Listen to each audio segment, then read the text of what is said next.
up, y'all? It's your girl Sakina, and I'm back for another review. This is my review for Ready to Love. This is season 5, episode 8. Y'all know I missed y'all.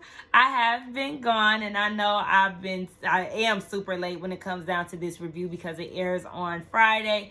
Here it is Tuesday, but now that I am settled back into my normal life, I definitely had to come back and give y'all this as soon as possible. I did watch the episode last night, and then I watched it again and took notes earlier today. So it is fresh on the mind. So let's just go ahead and hop right into this review.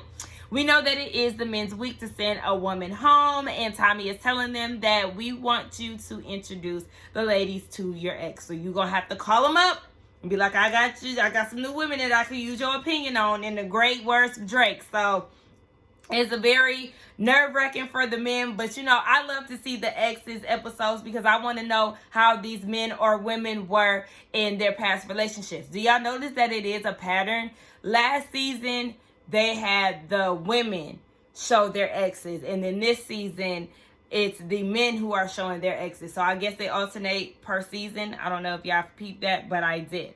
So we get down to Cornelius and Camille. They're the first couple that we see, and Cornelius brings his ex Tanika on, and when Camille came in, she instantly noticed that it was another woman's pair of shoes at the door. Like, okay, who you got up in here? So Tanika introduced herself, and I was very surprised that Camille actually was talking to Tanika as if she had some sense. She wasn't doing all those facial expressions that we know her to have and doing the most when she's having a conversation with somebody. She actually was answering the questions and was acting like, she wasn't crazy.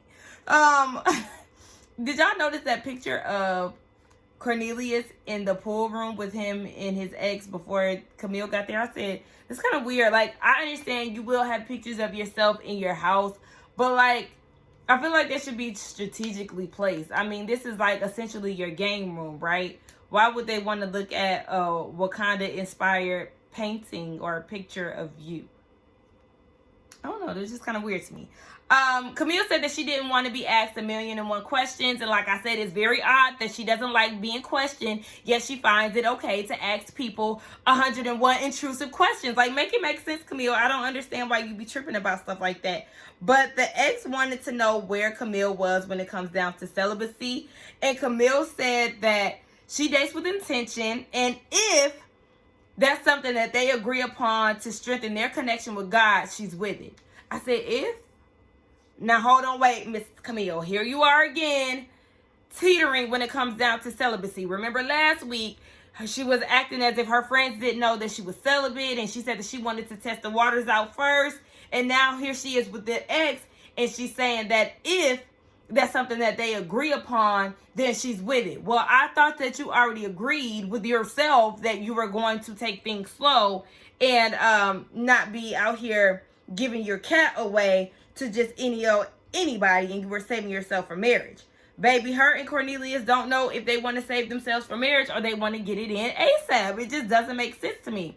So she then tells the ex about her 3 engagements. This is alarming for the ex because it's like, girl, why didn't y'all make it down to the altar 3 times? Sis, that's kind of unheard of. What's tea? And we all want to know why. So Camille said that God wasn't in the picture with those other guys, and when it comes down to her and Cornelius, she's going to use the Bible as a path and the basis that will help them. I said, okay, you got some you answered the questions pretty good. And like I said, she was acting like she had some common sense. But when it was time for her to go, she asking Cornelius, okay, so when she leaving, she ain't got nothing to do. How long she gonna be here? I said, it was a matter of time before Camille, the territorial, started to pop out. Like, girl, relax. Of course, I know you've seen the previous seasons of Ready to Love. They have to deliberate. They have to talk about what they just experienced here. So the ex said that she's skeptical when it comes down to Camille and these 3 engagements. There's nothing wrong with dating multiple people, but to have multiple engagements, yeah, what's going on? Cornelius did say that he is fearful that he could be just like those other previous fiancés and she can get bored like her friend said. So yeah, Cornelius, you definitely want to look out for that, because my whole thing is, it just don't make sense. Like, I don't feel like we got enough information as to why it did not work out. And if it happened 3 times, then yes, one could think that it's actually in fact you and not necessarily the men. I mean, listen, we know that a lot of men got some shit with them, so I don't put nothing past the man. But yes, sis, what's going on? You got a bit of a commitment issue. Now, is it me, or does the ex have such a calmness to her? I loved her voice. She just seemed like a very sweet, genuine person. And I'm wondering, Cornelius, why y'all ain't work out? What's tea with that? What happened? But anyway, we're going to move on to the next group of people. So we have Phil introducing Shiloh and Tasia to his ex. And I was surprised that it was Tasia that was being introduced. But one thing about it, my girl was not feeling the seating arrangements. And I felt like she was definitely doing a bit too much. She wanted both Shiloh and her to be on opposite ends of Phil. She didn't want Shiloh being close to him and then her being next to Shiloh, because she feels like that kind of gives more insight on how the relationship or the connection is. I just felt like she was overthinking. Like, girl, it's not that big of a deal. Just be here in the moment. I mean, y'all both sitting across from the ex, and she's the one that's coming to y'all with questions. So I didn't mind the seating arrangement. And you got there late, girl. Or maybe production told you to get there late. I'm sure they did. But anyway, one of the questions was a deal breaker. And before Tasia could actually get what she was getting ready to say out, Shiloh jumped in and was like, somebody that isn't into physical touch. Like, she likes to be touched and cuddled and all of this. And Tasia's like, really? That's how we doing it now? You gonna overtalk me and you ain't gonna let me speak? I said, oh gosh, Tasia, you have to just roll with the punches. I understand that she did kind of cut you off, but you know, the confidence is just not there as it usually is. It's just that her being cut off, you can tell that affected her confidence level even more. So then the next conversation or question was, what's your bad trait? And Tasia said that she could be uptight and she's not as go with the flowy as she should be. She is more of a calculated person. And for some reason, the ex thought that this was a problem. Like, you sure that that's your bad trait? You don't have anything else? And I was with Tasia, like, girl, I'm not trying to be your friend. I don't have to give you my dirt. Like, no, I don't have to tell you this information. So she didn't want to go there with Tasia, and I didn't see a problem with that, because it's like, girl, I don't need to give you my negative traits. Be satisfied with what I gave you, and we gonna move on from there. Shiloh didn't even give her negative trait, or production just didn't give us that information. But Phil did peep that Tasia is not in her element here and that her confidence is pretty much shot. So Shiloh then asked the ex a question about what Phil's red flags are. And the ex is like, honey, he can be better on his communication. And also, he's not that expressive, so he can work on that. And Phil didn't like that, because he was like, I mean, you sit here kikiing with them. You supposed to be grilling them and trying to get the dirt on them. But no, we need to see how you are as well, sir. So it's not just about the ladies. It's about your ass, too. But Phil said that he still likes Shiloh. Girl, it's not Shiloh. It's Shiloh. Why do I always say that? She seems like a very sweet girl, so I'm not even trying to be shady. That just rolls off my tongue. But, you know, this doesn't change anything for him as far as how he feels about her. So then we move on to 4th grade Frank, bare minimum Moomin, and Sydney. They all meet. It seemed like they was down at the damn, the damn food truck park. I don't know where the hell they was hanging out at. But did y'all notice that Frank, I mean, obviously we all noticed that Frank's ex is a white girl. I said, I'm not surprised.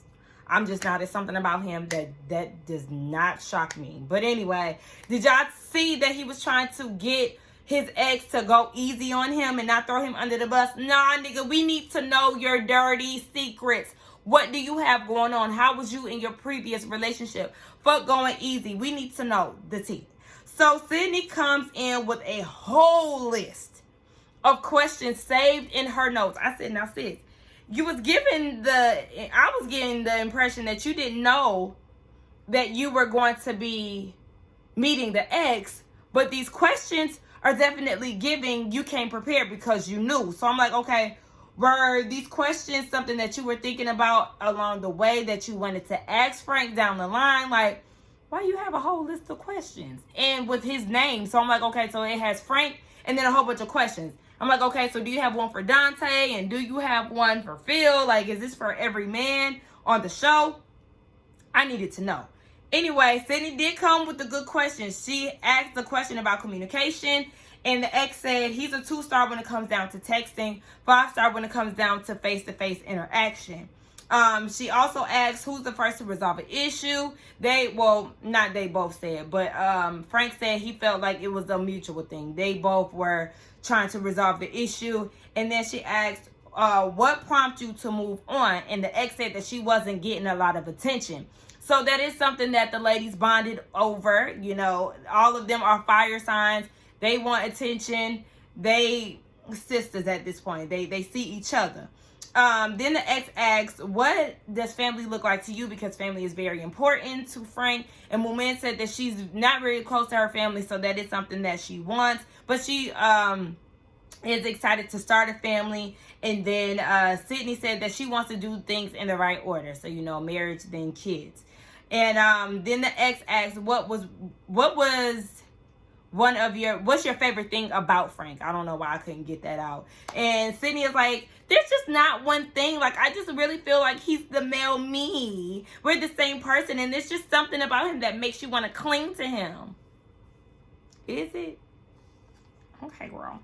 Mumin said that she loves his heart for people. He's special. When she said that, I was like, girl, here you go, trying to add some damn spice onto what you said. I said, girl, you thought you was going to win points with that, right? She was being real serious. She tried to be real serious with that one. He's special. Girl, get your acting ass out of here. Like, I get real uncomfortable when people act like they know me so soon. There's no way that y'all can really know him like that. To where you talking about he's special. Bare minimum movement. Did you forget your name? We know you are impressed by the slightest little ass shit. Girl talking about some damn he's special. What did he do for you that was so special? Y'all shared a donut? Lady in Tramp style? Okay, girl.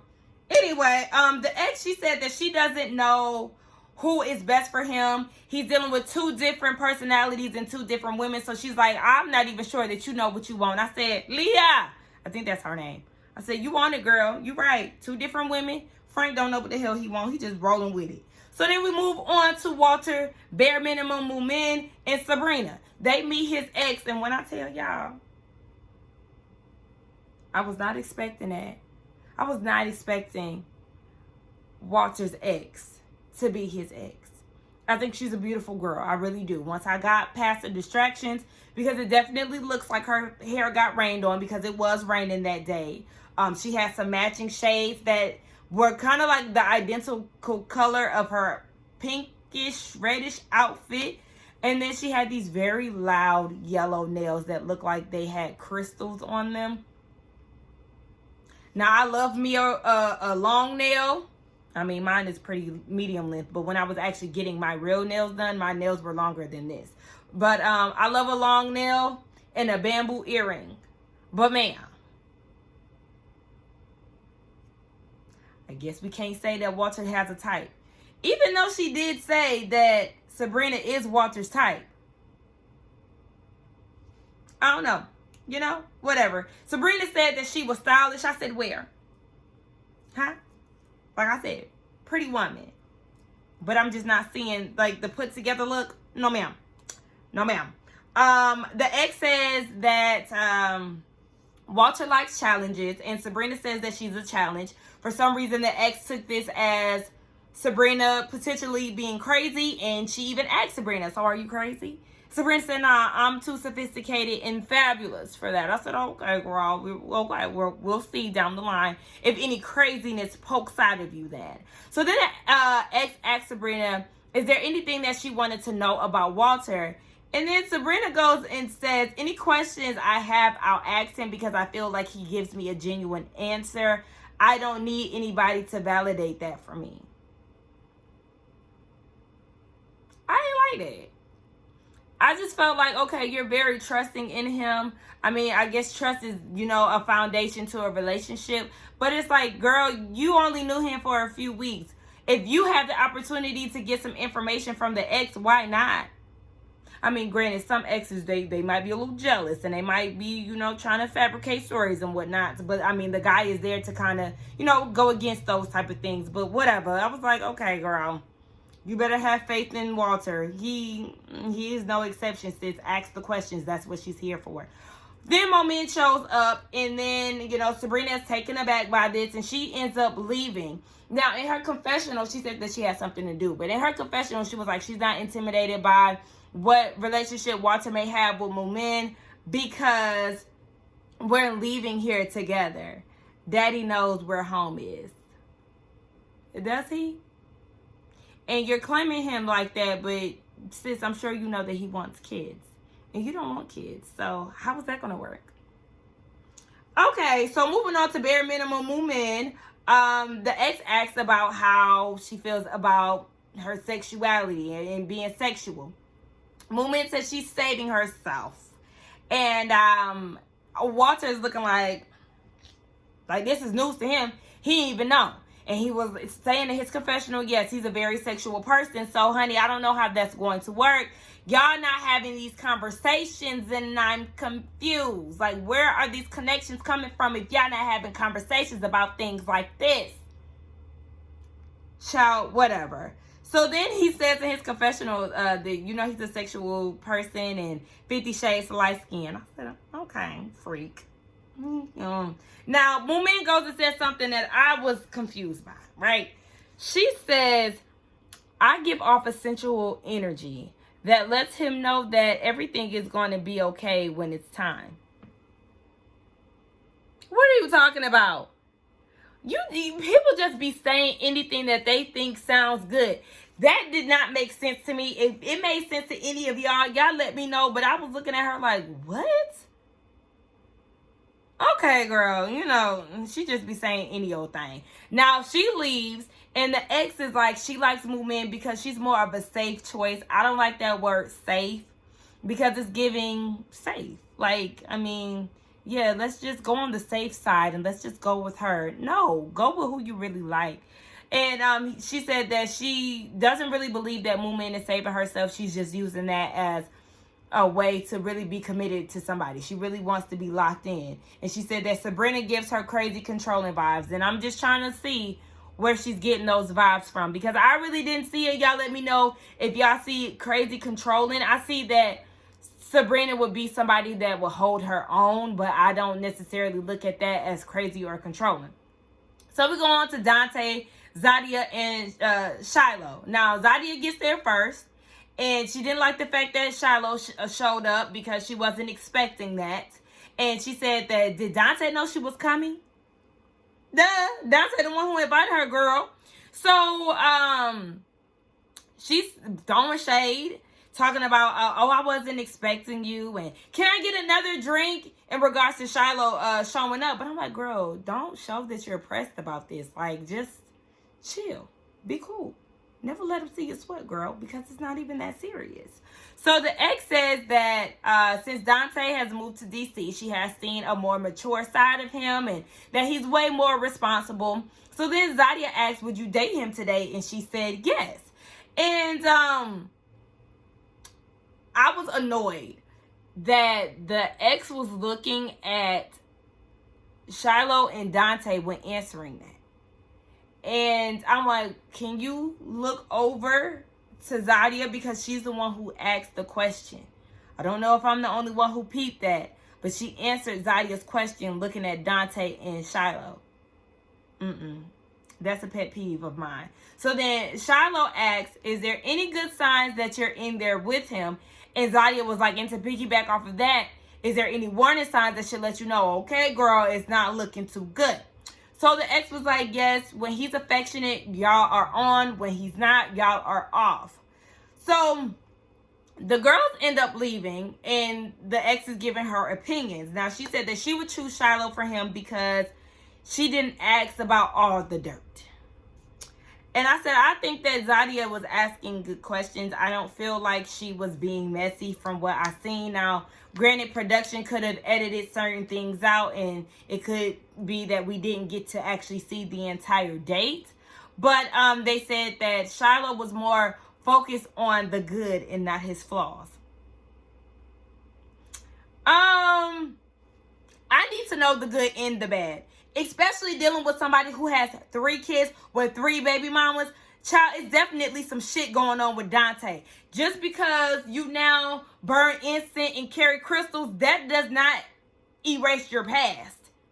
I want to know what happened in the past. You could very much so be a changed person today, but that does not mean that I have to ignore your past because you're a changed person today. No, bitch, I want to know the ins and outs. So it was just very strange to me that they were trying to make it seem like Zadia was being negative because she wanted to know how he was in the past. Make it make sense. Y'all are annoying as fuck with that. Like, well, please. Anyway, let's move on to Naeem and Zadia. Zadia is again not impressed with the fact that she has to meet up with yet another ex. I said, girl, did you not watch the previous seasons of Ready to Love? You already know within this process, somebody gonna meet somebody's ex. So, yeah.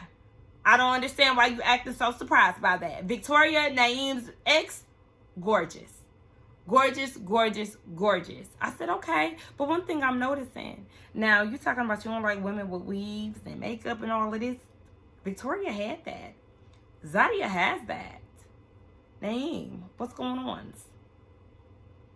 I mean, he could still get my number though. Nonetheless.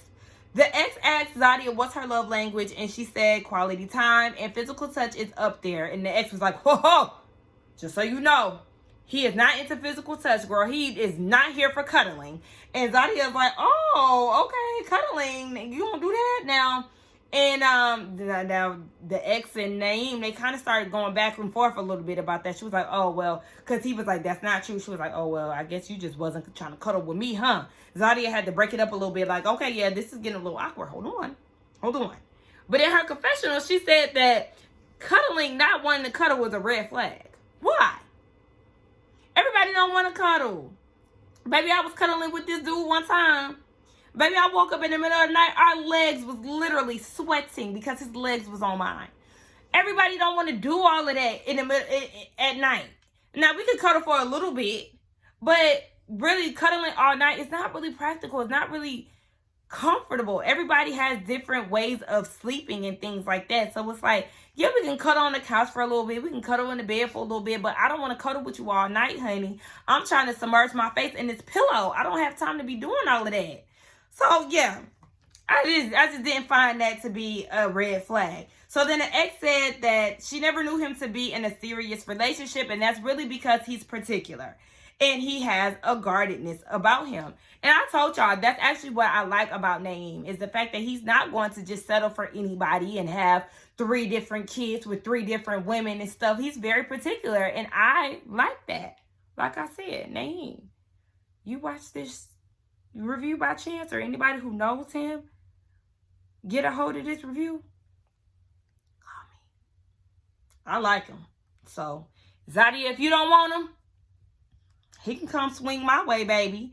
So then the ex is wondering, after Zadia leaves, the ex is wondering whether or not Zadia could be there for him emotionally. And I'm honestly not even surprised by that, because Zadia does have a sternness about her. Like, I don't even know if stern is the right word to use, but she has a way about her that is definitely giving off the vibe that she could potentially not be there emotionally for somebody. But, you know, I don't know. Then we get this random short scene of Phil and Sydney. Now, Sydney said when she first came down to the mixer, Phil wasn't stunning her. He didn't come over and talk to her, and that's what intrigued her about him. So she asked him out on a workout date.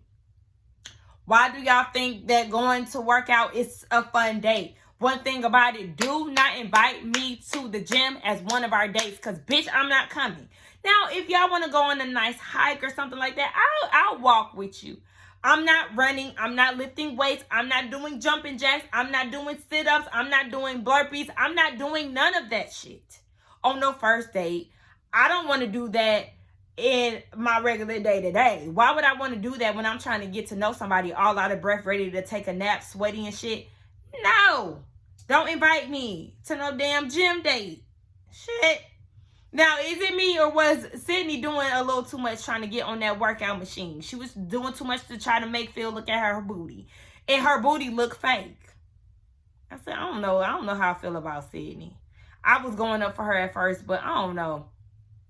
Something about her just gives me, I want to say like airhead, but I don't necessarily think she's an airhead.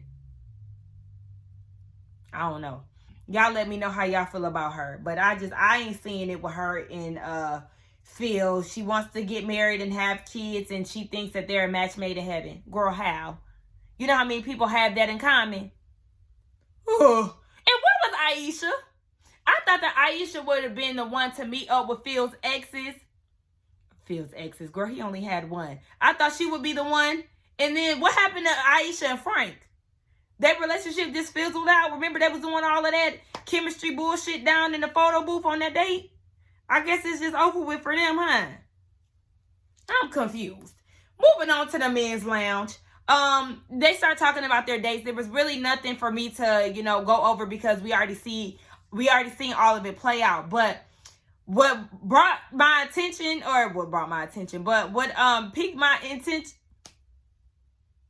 why can't I say it? What caught my attention, that's what I'm trying to say, struggling ass, is Naeem.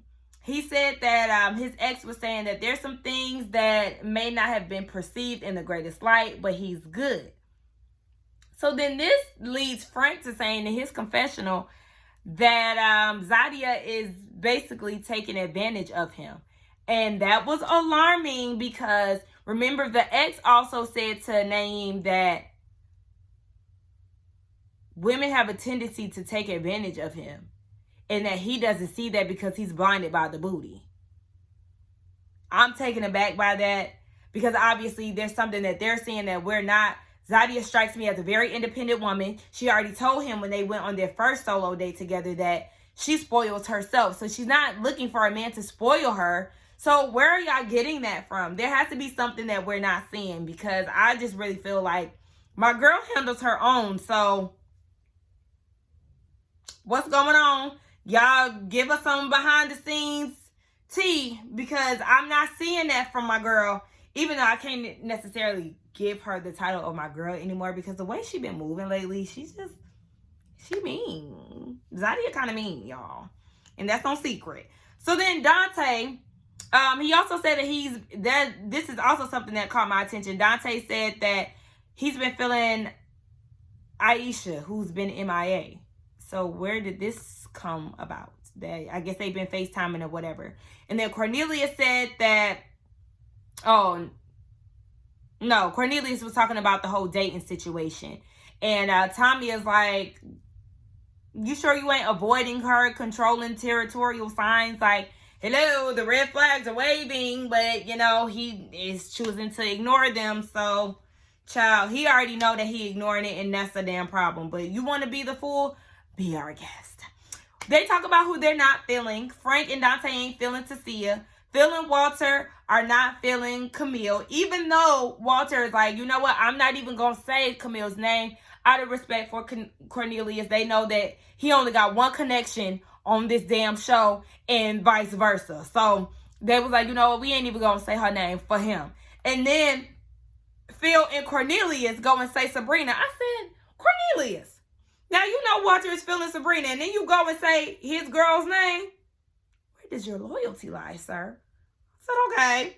So then Tommy then tells them, when y'all talk to the girls, be sure to tell them to pack their bags because y'all going on a trip. It's retreat time, baby. So then we get down to the eliminations. It is Phil and Tasia and Frank and Sabrina. So Frank and Sabrina, they have a conversation, and Sabrina is basically saying, I don't see the effort when it comes down to y'all men. Here it is. It's Women's Week to be sent home, and I don't see none of y'all reaching out to me. Like, y'all ain't even trying. And Frank was like, yeah, some information. What'd he say? Frank said that some information that she delivers isn't clear. And that wasn't clear to me on what it was. Like, can y'all elaborate more? Y'all keep saying things that are leaving us to think, but we don't know what to think because we don't have enough information. So I'm like, okay, child, I don't know where y'all be getting at with hinting around shit. Now, Frank, you already said some information that Sabrina says isn't being clear. And then you go and says that you feel like Zadia is taking advantage of Naeem. Like, give us more detail, please. We want to know. So then they decide to keep Sabrina around. But if I was Sabrina, I honestly would self-eliminate if no guys are putting any effort towards reaching out to me. I mean, she did say that Walter is the only one that has contacted her. But if a lot of guys aren't reaching out, then, baby, obviously, I ain't ready to love in this realm of men. Okay? No. These men are not doing any work. Girl, you might as well just go on home. And then we see that Phil tells Tasia, girl, you got to go. Okay? We already knew she was going home. That was no secret. But y'all let me know what y'all thought about this review. Let me see. It's going to be men's week to send some, or it's going to be the women's week next week to send somebody home. If they don't hit us with like a to be continued type of situation, I would say that Cornelius is next to go. Who else is it? They already got rid of Sean. And we know that the other guys have connections with the women. So yeah, Cornelius, you're in my predictions on next to go. So let's get down in the comments and talk, y'all. Y'all let me know what y'all thought about this review along with the episode. Don't forget to like, comment, and subscribe to my channel. And I will see y'all in the next one. Bye.